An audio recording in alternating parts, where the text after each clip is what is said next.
दरवाढीसाठी राजू शेट्टींचं आक्रमक आंदोलन सुरू आहे। राहुरी बाजार समिती समोर शेतकऱ्यांचा रास्ता रोको केला जातोय।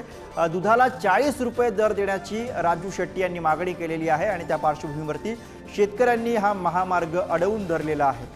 राहुरी बाजार समिती समोर सुरू असलेलं शेतकऱ्यांचं हे आंदोलन, राजू शेट्टी यामध्ये सहभागी आहेत। राजू शेट्टी यांनी दुधाला 40 रुपये दर देण्याची मागणी केलेली आहे। दूध दरवाढीसाठी राजू शेट्टी यांनी आक्रमक भूमिका मांडलेली आहे आणि त्यानंतर आता शेतकऱ्यांचा प्रतिसाद मिळताना दिसतो।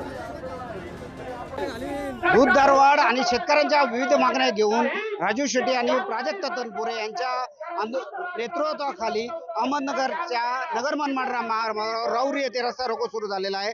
रस्ता रोको आंदोलनात स्वतः यावेळेस राजू शेट्टी आपल्या बरोबर उपस्थित आहेत। शेट्टी साहेब, काय सांगाल? गेल्या अनेक दिवसापासून शेतकऱ्यांच्या दुधाचा प्रश्न जो आहे तो प्रलंबित ठेवला आहे। राज्यामध्ये दररोज जवळपास 70 लाख लिटर दुधावर प्रक्रिया केली जाते। दूध भुकटी आणि बटर केलं जातं। दूध भुकटीचे भाव सातत्यानं घसरत चालल्यामुळं एकूणच दुधाच्या बाजारभावावर परिणाम झालेला आहे आणि ज्या दुधाला 38 रुपये लिटर असा भाव मिळत होता ते दूध आज 24 आणि 26 रुपये लिटरनं या दूध कंपन्या खरीद करायला लागल्या। एकूणच सगळ्याच बाजारभावावर त्याचा परिणाम झालेला आहे।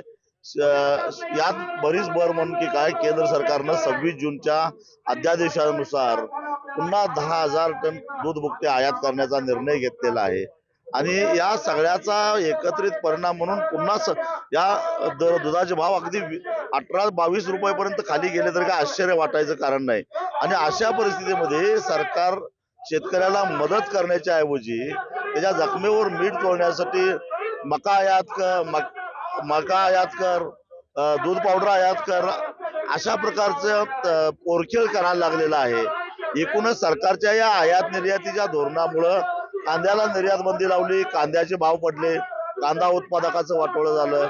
आम्ही आमचा शेतीमाल विकलेला आहे, त्यामुळे आमची कर्ज राईटअप करा आणि आम्हाला या कर्जातून मोकळं करा, ही आमची मागणी आहे। दुग्ध विकास मंत्री ह्याच जिल्ह्यातले आहे, ते खाजगी संघांकडे बोट दाखवतात नेहमी दूध भावाचा प्रश्न आल्यानंतर।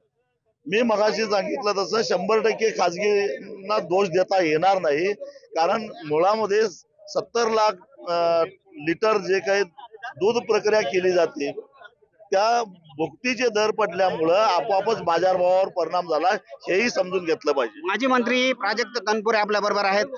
प्राजक्त भाऊ, काय सांगाल की नेहमी आता या सरकारच्या विरोधात रस्त्यावर उतरावं लागतं? हे बघा, आम्ही संवैधानिक मार्गाने काल विधानसभेमध्ये देखील शेतकऱ्यांचे सगळे प्रश्न मी स्वतः त्या ठिकाणी मांडण्याचा प्रयत्न केलेला आहे।